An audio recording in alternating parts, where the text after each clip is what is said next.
하늘과 땅과 그 안의 모든 것들이 다 지어졌습니다. 일곱째 되는 날에 하나님께서 하시던 일을 마치시고 쉬셨습니다.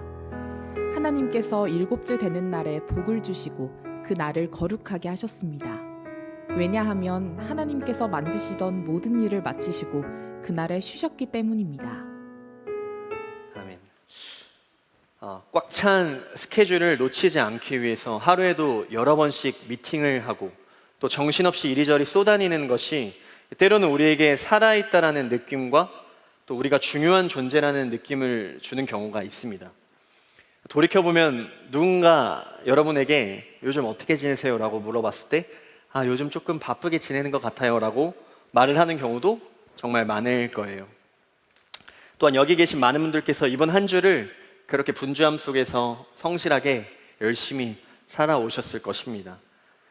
그런데 조금 심한 경우에는 이 분주함을 자랑스럽게 여기며 한가한 사람들을 좀 나태하다고 폄하하는 경우도 있는데, 부끄러운 고백이지만 여러분들께서 공감하실 거라고 생각을 하고 한 가지 말씀드리려 하는데요. 제가 이 주중에 사역을 준비하고 진행하는 곳이 성수동 서울 드림 비전 센터에 있는데, 간혹 저희가 신방을 하거나 전화 통화를 해야 될 일이 있으면 이 서울숲을 지나가는 경우들이 조금 있어요.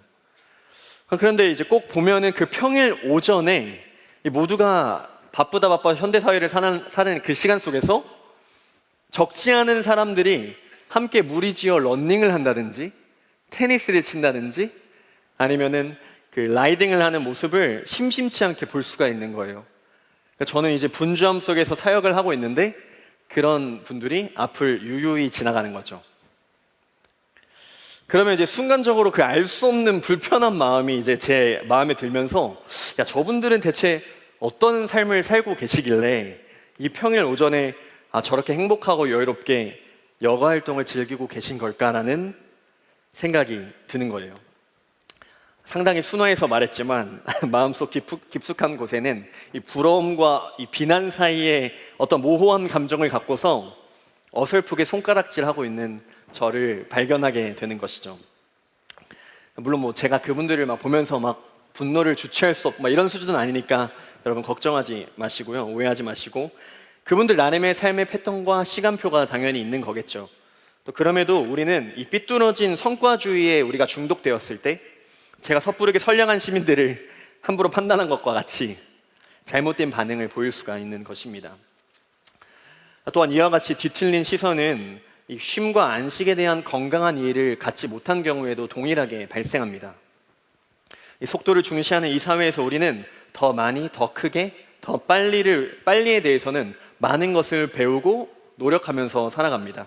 그러나 적지 않은 경우 쉼은 무엇이며 얼마나 쉼이 우리에게 중요한지, 그리고 어떻게 쉬는 것이 잘 쉬는 것인지에 대해서는 사실 잘 알지 못합니다. 여러분은 쉼에 대해서 잘 아시나요? 그리고 여러분들은 잘 쉴 줄 아세요? 사실 저는 지금까지도 열심히 사역하고 일하는 것보다 쉬는 게 더 어렵습니다. 잘 쉬는 게. 말장난 같다고 여러분들이 느끼실 수 있지만 사실 정말 잘 쉬는 것은 어려운 일입니다. 훈련이 필요한 일이기도 하고, 이 많은 현대인들이 착각하는 것은 무엇이냐면 내가 하고 싶은 일을 마음껏 하는 것이 잘 쉬는 것이라고 오해하는 경우들이 많이 있어요. 물론 이것도 쉼의 일종이지만 결코 이 쉼의 전부라고 말할 수는 없습니다. 오늘 우리 말씀을 통해서 스스로를 돌아보며 나는 과연 정말 잘 쉴 줄 아는가 생각해 볼 수 있는 시간이 되었으면 좋겠습니다. 그리고 앞으로 4주간 이 말씀을 통해 쉼에 대해 나누며 하나님이 주시는 쉼과 안식은 무엇인지, 또 우리는 어떻게 하나님께서 허락하시는 이 소중한 7, 8월의 휴가철을 잘 쉼으로 채워나갈 수 있을 것인지에 대해서 살펴보도록 하겠습니다. 제가 얼마 전에 넥스트림 한 청년과 대화를 나눈 일이 있었는데요. 요즘 어떻게 지내냐는 저의 질문에 그 청년은 일을 잠깐 그만두고 쉬고 있다라고 얘기를 하였습니다.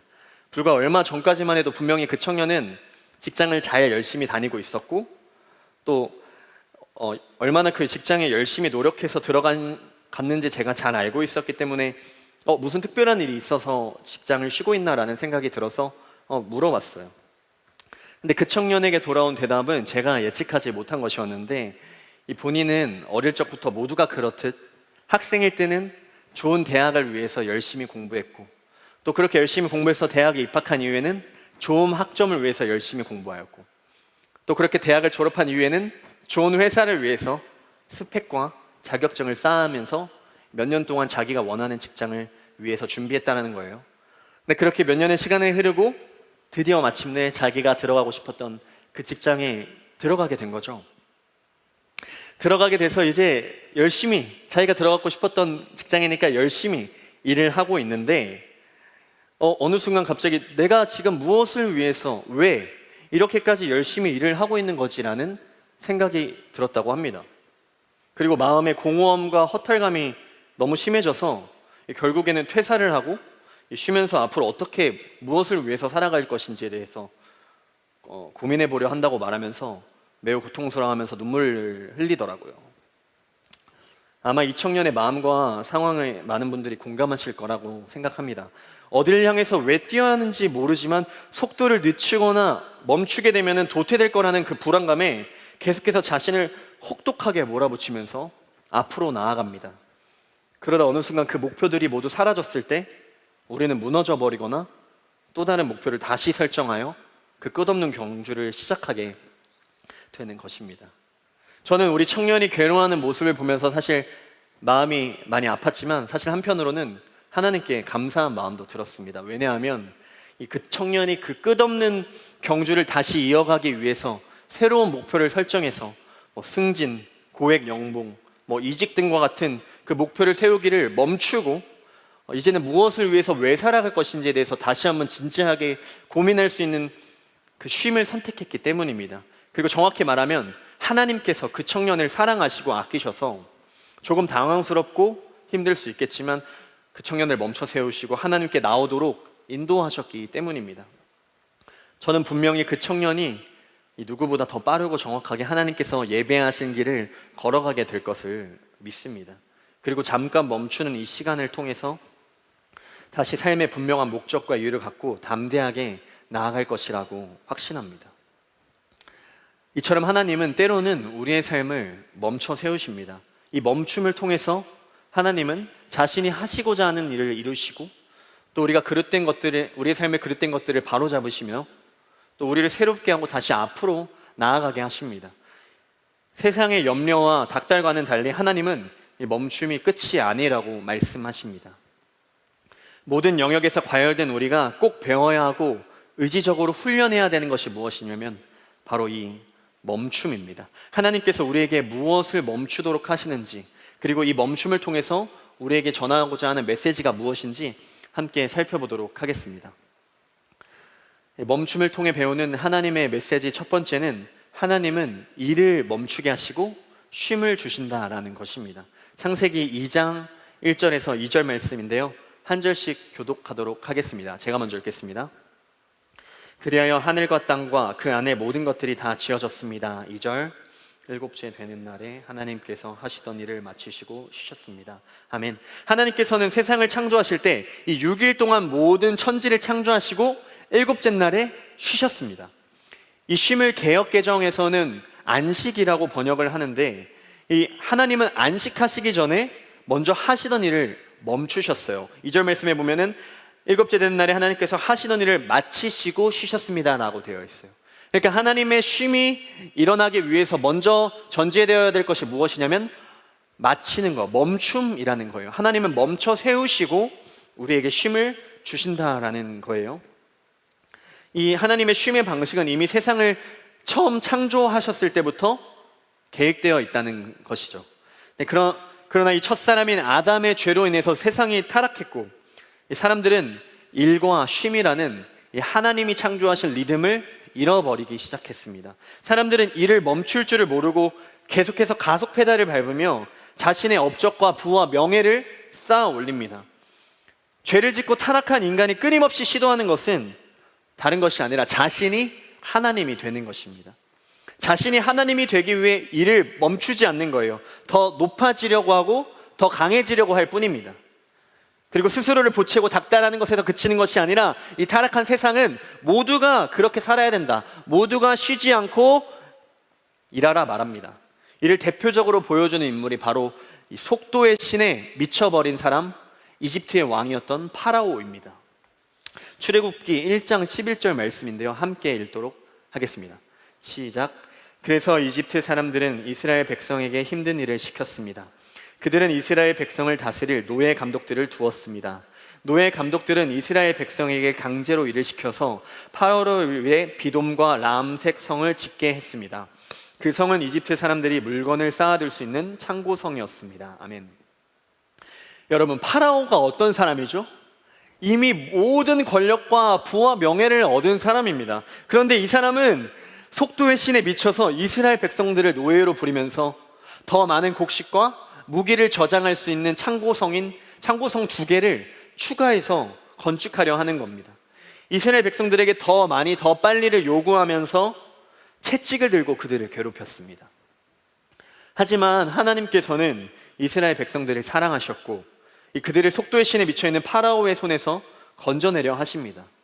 430년 동안 이집트에게 학대받으며 노예 생활을 했던 이스라엘 백성을 구원하기 위해 하나님은 모세라는 리더를 세우시는 거예요. 그리고 모세에게 이스라엘 백성을 이집트에서 끌어내라고 말씀하셨습니다. 그런데 하나님께서 이스라엘 백성을 이집트로부터 해방시키려는 가장 중요한 이유는 하나가 있었는데요. 출애굽기 3장 12절 말씀인데 함께 읽도록 하겠습니다. 시작. 하나님께서 말씀하셨습니다. 내가 너와 함께 있겠다. 내가 이집트에서 이스라엘 백성을 인도해낸 후 너희 모두는 이 산에서 하나님을 예배하게 될 것인데 이것이 너를 보내는 증거다. 아멘. 하나님께서 모세에게 말씀하신 이 출애굽의 이유는 다른 것이 아니라 이 이스라엘 백성이 하나님을 예배하기 위함이다라고 말씀하고 계세요. 쉼이 없고 멈출 줄 모르는 이집트에서의 삶을 모두 다 청산하게 하시고 또 이 예배를 통해서 진정한 쉼을 주시려는 것이 바로 하나님의 구원 계획이었습니다. 그래서 모세가 이제 파라오에게 갔습니다. 파라오에게 우리가 하나님을 예배할 수 있도록 이스라엘 백성들을 광야에 나갈 수 있도록 허용해 달라고 말을 하죠. 그런데 파라오는 쉽사리 이스라엘 백성이 예배하는 것을 허락하지 않습니다. 출애굽기 5장 4절에서 5절 말씀인데요. 한 절씩 교독하겠습니다. 제가 먼저 읽겠습니다. 그러나 이집트 왕이 모세와 아론에게 말했습니다. 모세와 아론아, 너희는 왜 내 백성을 데려가서 일을 못하게 하려고 하느냐? 가서 너희 일이나 하여라. 5절. 이브리 사람들은 이 땅에 수가 많아졌다. 그런데 너희는 그들의 일을 쉬게 하려고 하는구나. 아멘. 파라오는 예배는커녕 오히려 가서 일을 하라라고 말을 하고 있어요. 그리고는 너희가 그들의 일을 쉬게 하려 한다고 말하면서 안식을 허락할 수 없다라고 단호하게 얘기를 하고 있는 것이죠. 그리고 8절에 이렇게 말합니다. 제가 읽겠습니다. 벽돌의 수를 줄여주지 마라. 그렇게 해주면 게을러진다. 그들이 우리 하나님께 제물을 바칠 수 있게 해주십시오 라고 말하는 것도 다 게을러졌기 때문이다. 아멘. 여러분, 너무 소름 끼치죠? 파라오가 급기야 이 예배 드리는 것은 게으른 거다라고 얘기를 하고 있습니다. 그리고 이후에는 때리고 괴롭히면서까지 그 일을 시키는 거예요. 이것이 바로 타락한 세상이 우리에게 그리고 이 사회에게 말하는 것입니다. 가서 너희 일이나 해. 예배 드릴 시간이 어디 있어? 쉬면서 게으름 피울 생각하지 말고 그 시간에 공부를 하고 일을 해서 돈을 더 벌어야지. 너 그런 거 다 하면서 성공할 수 없어 라고 세상은 우리에게 말을 하는 것이죠. 하지만 예수님께서는 이와는 전혀 다른 말씀을 하십니다. 마가복음 6장 31절 말씀 함께 읽도록 하겠습니다. 시작. 예수님께서 말씀하셨습니다. 외딴 곳으로 따로 가서 잠시 쉬도록 하라. 이렇게 말씀하신 것은 오고 가는 사람들이 너무 많아 예수님과 사도들이 식사할 시간조차 없었기 때문입니다. 아멘. 하나 더 읽겠습니다. 마태복음 11장 28절 말씀인데요. 네, 읽겠습니다. 시작. 무거운 짐을 지고 지친 사람은 모두 나에게 오너라. 내가 너희를 쉬게 할 것이다. 아멘. 이 파라오의 쉼을 허락하지 않는 시스템과는 달리 예수님은 우리에게 모든 무거운 짐을 지고 지친 사람들에게 쉼을 주시는 선한 분이십니다. 출애굽의 가장 중요한 목적은 백성들이 이집트를 떠나 쉼과 안식을 누리며 하나님을 예배하는 것이었어요. 마찬가지로 하나님의 자녀들에게 진정한 쉼은 그냥 휴식을 갖는 것이 아니라 그 안식 가운데서 하나님을 예배할 때 주어지는 것입니다. 하나님은 우리에게 성과주의를 멈추라 말씀하십니다. 그리고 우리에게 예배를 통해 이미 선물로 주어진 하나님의 그 끝없는 은혜를 마음껏 맛보고 누리라고 우리를 초청하시는 것입니다. 나의 힘과 노력으로 계속 인정받아야 하는 그 저주가 아닌 이미 모든 것을 우리 위해서 이루어주신 그 하나님께로 나와서 너는 나의 은혜와 나의 사랑을 먹고 마시고 누려라 라고 우리에게 그 안식으로 초청하시는 하나님의 그 너무나도 아름다운 초대이신 것입니다. 사랑하는 여러분, 무거운 짐을 지고 지친 마음을 예배 자리에 나와서 모두 다 내려놓으시길 바랍니다. 우리 하나님은 선한 분이십니다. 그분은 더 무거운 짐을 짊어지게 하거나 멈추지 말라고 말하시는 무자비한 분이 아니십니다. 이 파라오의 시스템은 예배를 쉬면 나만의 시간을 갖고 여유를 누리며 회복될 거라고 속삭입니다. 그러나 이것은 사실이 아닙니다. 이 거짓된 메시지를 여러분 대적하시길 바랍니다. 예배를 쉬면 회복되는 것이 아니라 예배를 통해서 우리가 회복되는 것입니다. 또한 속도의 신은 예배를 쉬고 부지런하게 일하면 부요함과 성공이 너에게 찾아올 거다라고 거짓된 메시지를 속상합니다. 여러분, 이 거짓된 유혹을 단호하게 뿌리치시길 축복합니다. 예배를 쉬면 부요해지는 것이 아니라 예배를 통해서 우리의 몸과 영혼이 풍성함을 누리게 되는 것입니다. 저는 교회에서 사역을 하는 목회자이지만 어떻게 보면 저에겐 여기가 직장이죠. 그렇지만 제가 일주일 중에서 가장 간절히 기대하고 사모하는 순간이 바로 이 하나님의 전에 나와서 온 성도가 함께 하나님을 찬양하고 예배하는 이 주일입니다. 이 한 주간 지쳤던 저의 몸과 마음, 그리고 여러 사역에 대한 부담감과 압박들, 또 행여나 실수하지 않을까 두려워하는 저의 마음들이 이 하나님 앞에서 예배하며 마음껏 목소리 높여 찬양할 때, 그리고 하나님의 말씀을 붙들고 간절함으로 기도할 때 그 모든 거짓되고 어두운 감정들과 제 마음과 영혼이 눈 녹듯 사라지고 하나님의 은혜와 진정한 쉼으로 가득 채워지는 것입니다. 그리고 세상에 결코 줄 수 없는 그 기쁨과 평안이 제 마음을 가득 채우는 것을 경험합니다. 여러분, 우리 넥스트림 찬양팀 너무 좋지 않아요? 저는 설교 올라오기 전에 최선을 다해서 찬양해요. 왜냐하면 그때 제가 하나님을 높이고 함께 목소리 높여 주의 이름을 찬양할 때 제 마음에 세상이 결코 형용할 수 없는 만족감과 쉼을 허락해 주시기 때문입니다. 제 안에 두려워했던 것들, 긴장했던 것들, 염려했던 것들이 하나님의 이름을 높여 찬양하고 담대함으로 선포할 때, 그 예수의 이름을 높여 경배할 때 눈 녹듯이 사라지는 것을 제가 경험하기 때문입니다. 우리의 영혼을 살리고 진정한 회복과 쉼을 통해 우리를 살리려는 하나님의 그 거룩한 리듬과 선물이 바로 이 예배입니다. 이 예배를 여러분 간절히 사모하시고 삶의 최우선순위로 삼으시길 축복합니다. 바로 그때 세상에 결코 줄 수 없는 진정한 안식을 누리게 될 것입니다.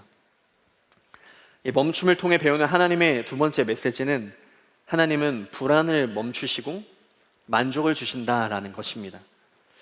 저희가 앞서 살펴본 이 파라오 왕이 도대체 왜 때문에 멈추지 못한 채, 쉬지 못한 채 그 속도의 신에 사로잡혀서 살아가게 되는 것일까요?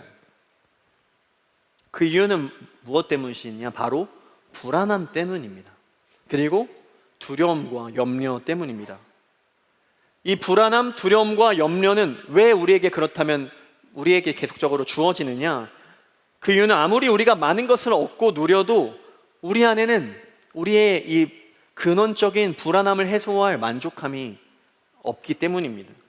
계속해서 갈증이 생기고 목마르기 때문이죠.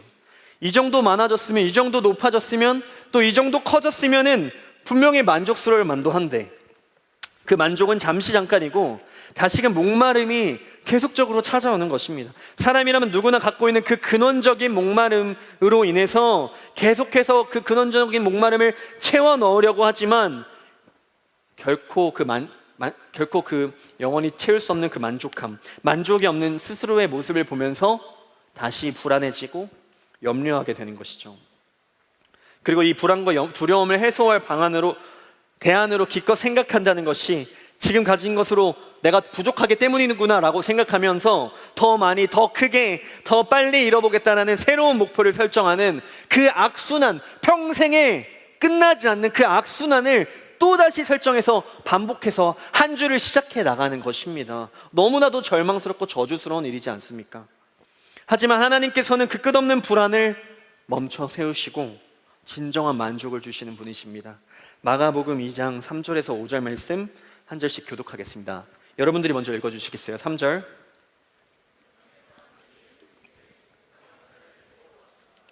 이들은 사람들 때문에 예수님께 들어갈 수가 없었습니다. 그래서 예수님이 계신 곳에 지붕을 뜯어냈습니다. 이들은 뚫어낸 구멍으로 중풍병 환자가 누워있는 침상을 아래로 내렸습니다. 5절. 중풍병 환자에게 말씀하셨습니다. 아들아, 내 죄가 용서되었다. 예수님께서 가버나움이라는 동네에서 사역을 하실 때의 일입니다. 예수님이 이 가버나움의 어떤 집에 계시다는 소문이 마을에 쫙 퍼지니까 이 사람들이 이 예수님의 말씀을 듣고 싶어서 예수님을 찾아왔어요. 예수님이 계신 이 집 안에 가득 찼을 뿐만 아니라 너무 사람들이 많아지니까 그 들어가는 문을 막을 정도의 어마어마한 구름과 같은 군중들이 몰려와서 문을 막게 되었던 것이죠. 마찬가지로 이 중풍병 환자와 4명의 친구들도 예수님이 오셨다는 그 소식을 듣고서 예수님을 찾아가면 자신이 치유될 거라는 믿음을 갖고 그 집에 나아갔어요. 근데 그 집에 가니까 도무지 그 입구로 들어갈 수 없다는 것이 파악이 된 거죠. 그렇지만 분명히 예수님을 나는 어떻게든 만나서 오늘 치유를 받아야겠다는 그 믿음으로 이들이 아주 기발하고 당황스러운 방안을 고안하는데 우리가 잘 아는 것처럼 지붕을 뚫고 그 안으로 들어가는 일이었어요.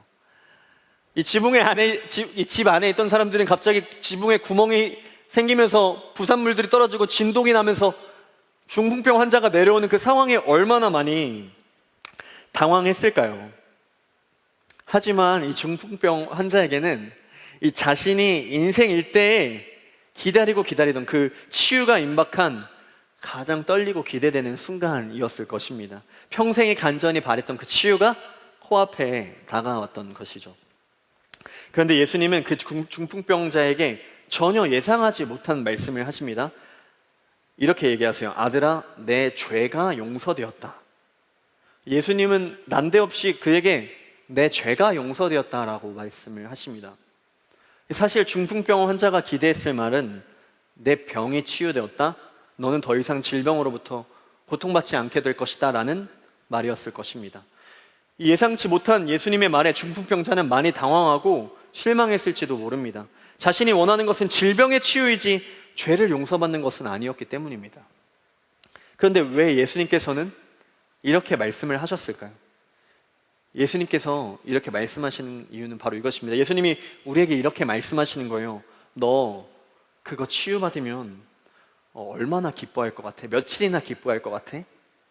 그리고 너가 원하는 그 회사에 들어가면 몇 달이나 감사할 것 같아? 너가 원하는 집, 너가 원하는 사업의 확장, 너가 간절히 바라는 그 기도 제목 응답받으면 얼마나 그 만족과 기쁨이 이어질 것 같니? 여러분, 이 말은 하나님이 우리의 기도 제목과 고난에 무관심하고 응답하지 않는 분이라는 말씀을 드리는 것이 아닙니다. 하나님은 이 마가복음 2장 하반절에서 일어나 침상을 가지고 집으로 가거라 라는 말씀으로 중풍병 환자를 깨끗하게 치유하셨습니다. 하나님은 분명히 우리의 기도를 들으시고 작은 신에도 응답하시는 선한 분이십니다. 그러나 하나님이 우리에게 알려주시려는 것은 무엇이냐? 바로 우리가 간절히 바라는 것의 해결은 이 순간적인 만족과 기쁨을 가져오지만 이 감정은 결코 영원하지 않고 이내 곧 사라진다는 것입니다. 그리고 우리는 또 다른 결핍을 가지고 다시 하나님께 나아오게 될 것이고, 마찬가지로 그 결핍이 채워지는 순간 만족을 누렸다가 또다시 목마름을 경험하게 된다는 것이죠. 예수님이 병고침을 말씀하시기보다 죄 용서를 말씀하신 이유는 우리의 목마름이 단순히 어떤 질병 때문이기 때문이 아닙니다. 우리의 근원적인 이 목마름은 하나님과 나의 관계가 죄로 인해 산산조각난 그 순간 탄생하게 된 영원한 목마름입니다. 따라서 그 근원적인 목마름이 해결되기 전까지는 우리는 진정한 쉼을 누릴 수가 없습니다. 아무리 우리가 워라밸을 철저히 지켜낸다 한들 우린 곧바로 지치게 될 것이고, 직장을 쉬어도 안식이 없으며, 해외여행을 다녀와도 심지어 1년 동안 세계 일주를 다녀온다 할지라도 그 만족 없는 갈망이 끊임없이 우리 가운데 솟아나는 것입니다.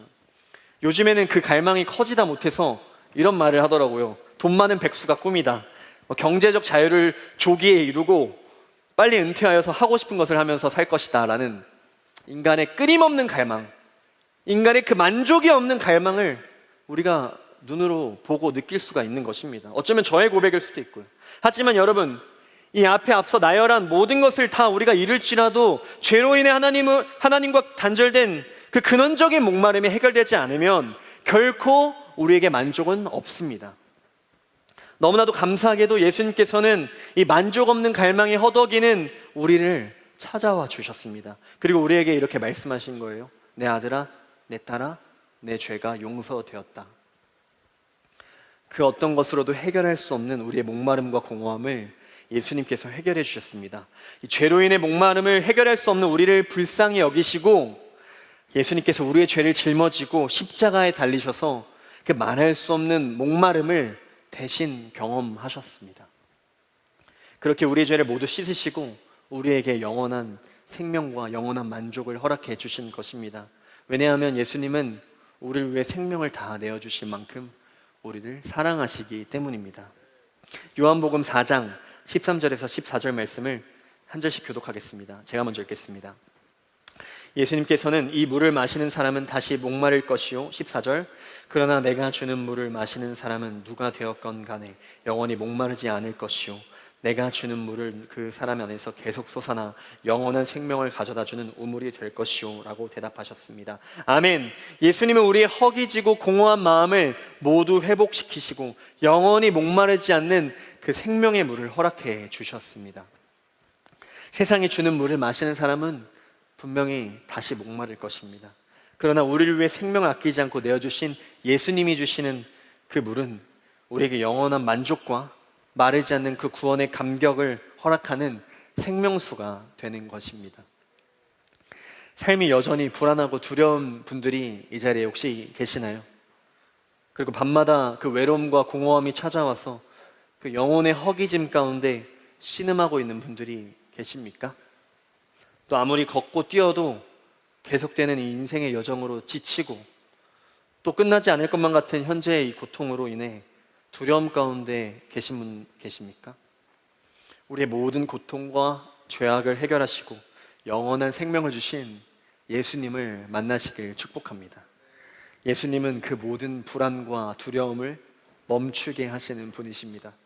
예수님은 날마다 십자가 앞에 나와 그 은혜를 묵상하고 기억하는 자들에게 구원의 만족과 구원의 감격과 영원한 만족을 누리며 살게 하시는 가장 좋은 분이십니다. 그 예수님을 만나는 은혜가 가득하시길 축복합니다. 멈춤을 통해 배우는 하나님의 메시지 세 번째는 하나님은 분주함을 멈추게 하시고 친밀한 관계로 부르신다라는 것입니다. 출애굽기 33장 7절 말씀 함께 읽도록 하겠습니다.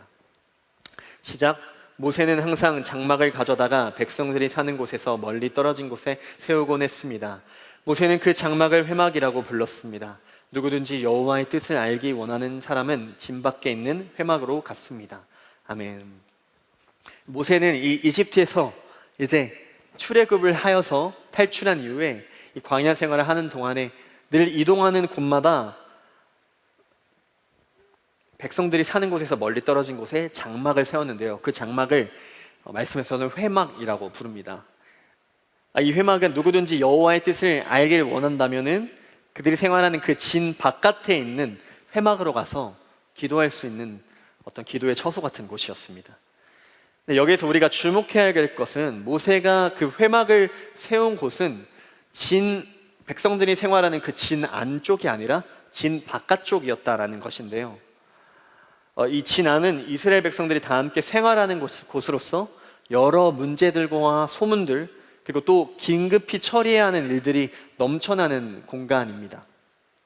진 안이라는 공간에서 우리는 이 복잡함과 분주함에 사로잡혀서 어느 것 하나 제대로 집중하지 못한 채 살아가는 경우가 비일비재한 거죠.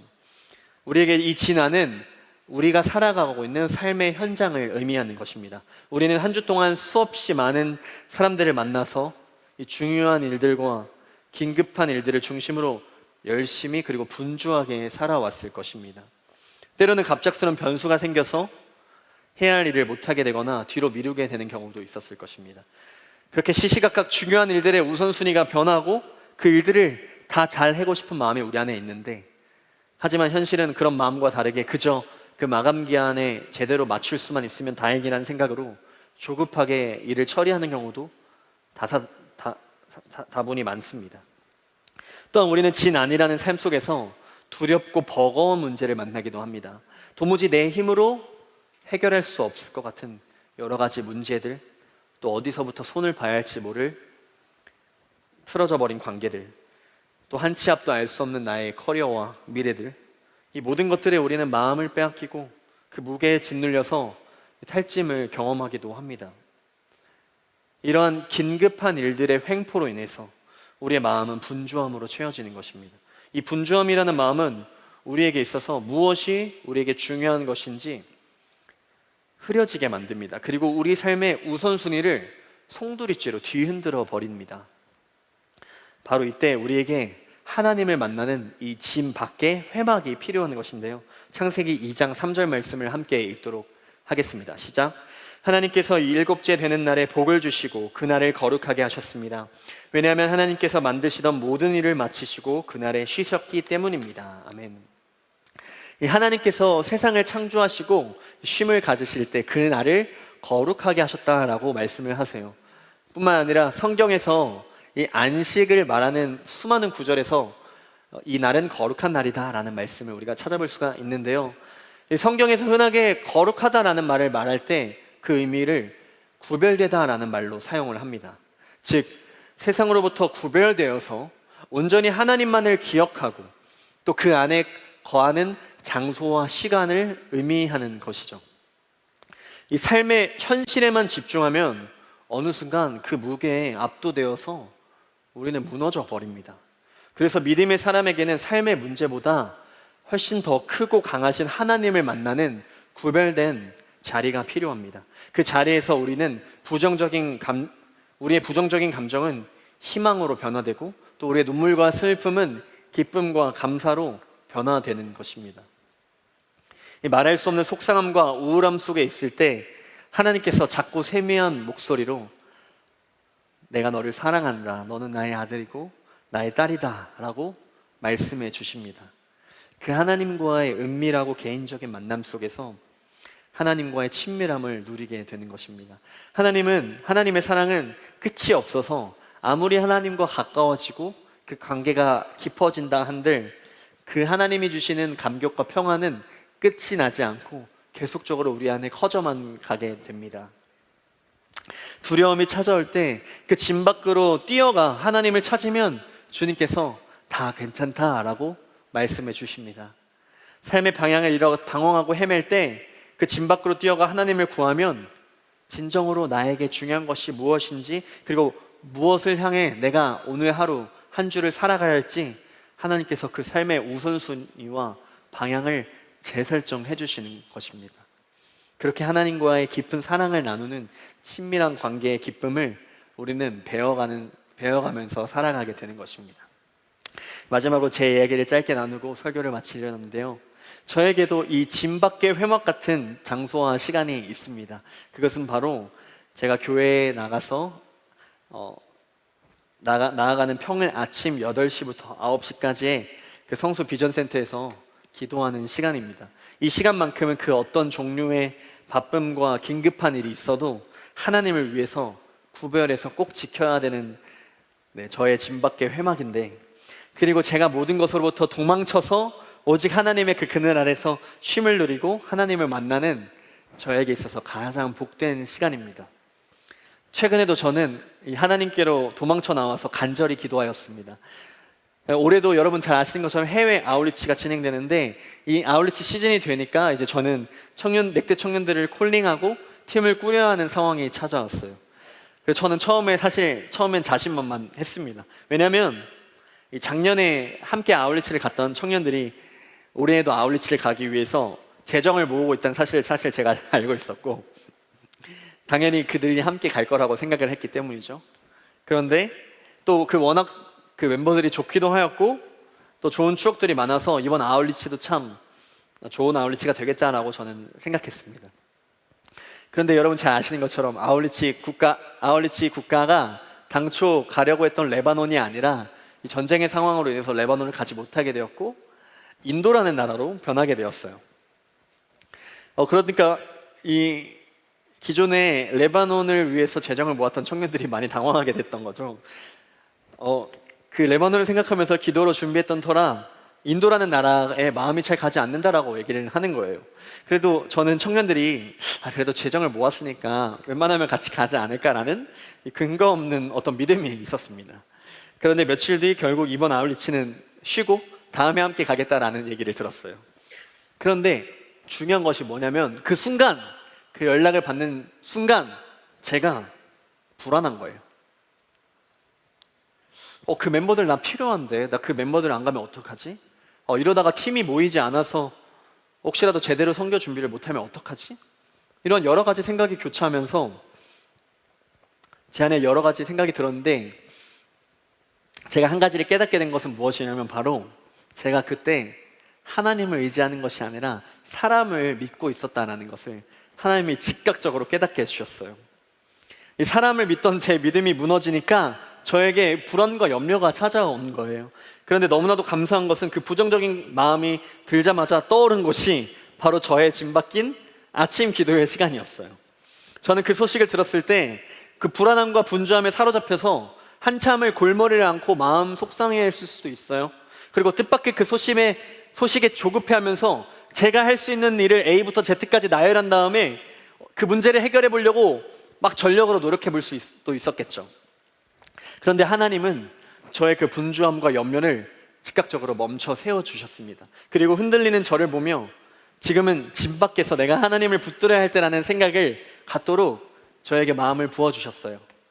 그 소식을 들은 시간이 저녁이었는데 이제 밤이 늦었으니까 일단 오늘은 더 이상 생각하지 말고 푹 자고 내일 아침에 하나님께 도망쳐 나가서 내 두려움과 염려를 다 내어 던지면서 하나님 의지해보자 라고 다짐했습니다. 그렇게 아침에 눈을 떠서 기도의 자리로 나아가서 저는 하나님께 먼저 회개했어요. 하나님, 제가 하나님이 아닌 사람을 의지했습니다. 저는 사람이 아닌 하나님이 필요합니다. 하나님, 저를 불쌍히 여겨주시고 붙들어 주세요. 저의 모든 것을 주님께 맡겨드립니다. 주님만을 신뢰하겠습니다. 그런데 여러분, 너무나도 놀라운 일이 일어났습니다. 기도를 하자 분주함과 염려로 흔들리던 제 마음이 온데간데 없이 사라지고 하나님께서 분명히 놀랍게 일하실 것이며 그 어느 때보다 은혜와 기적이 넘치는 것이라는 믿음을 제 안에 허락해 주신 거예요. 그리고 우리들의 인생에 기억에 남을 만한 영적인 추억이 될 거라는 기대감을 제 마음에 선물해 주셨습니다. 불과 그 8시부터 9시의 그 1시간, 그 1시간을 통해서 저를 송두리째로 뒤흔들었던 불안과 염려는 말끔히 사라지고 오직 하나님이 주시는 믿음과 신뢰 그리고 기대함과 설레임의 마음으로 저를 변화시켜 주셨던 거예요.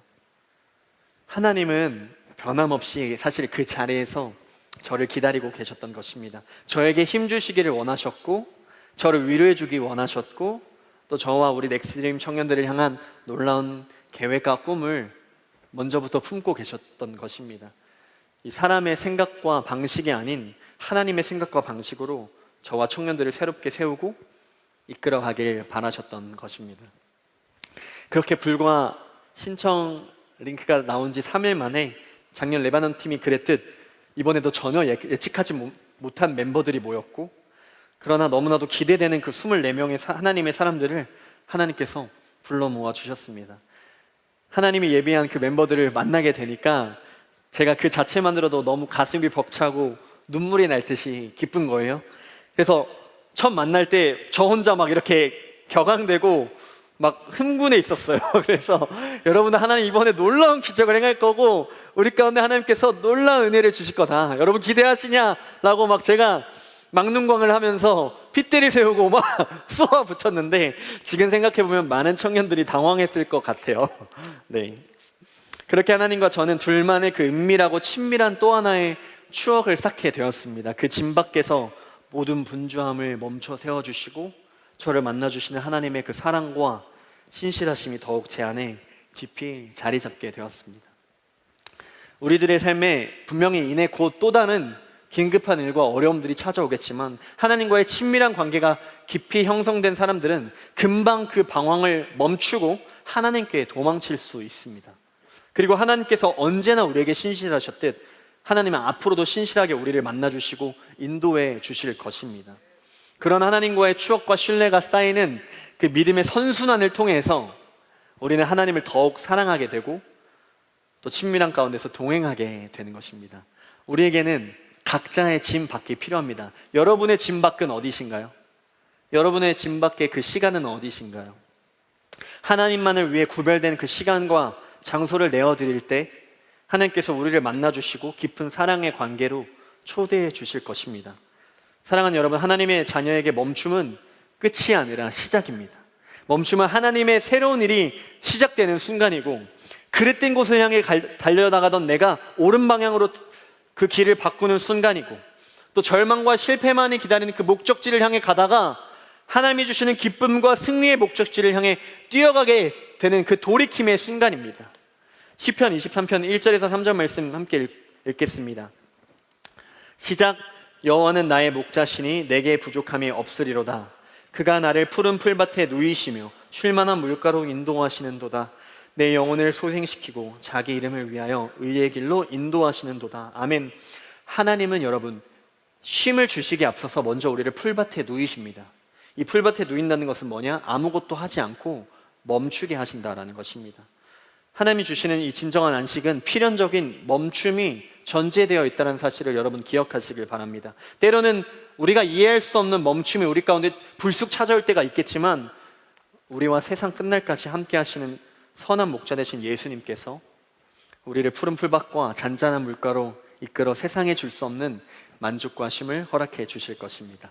그렇게 하나님과 깊은 친밀함을 누리며 살아가시는 우리 넥슬림 청년분들 되시길 주님의 이름으로 축복합니다. 아멘.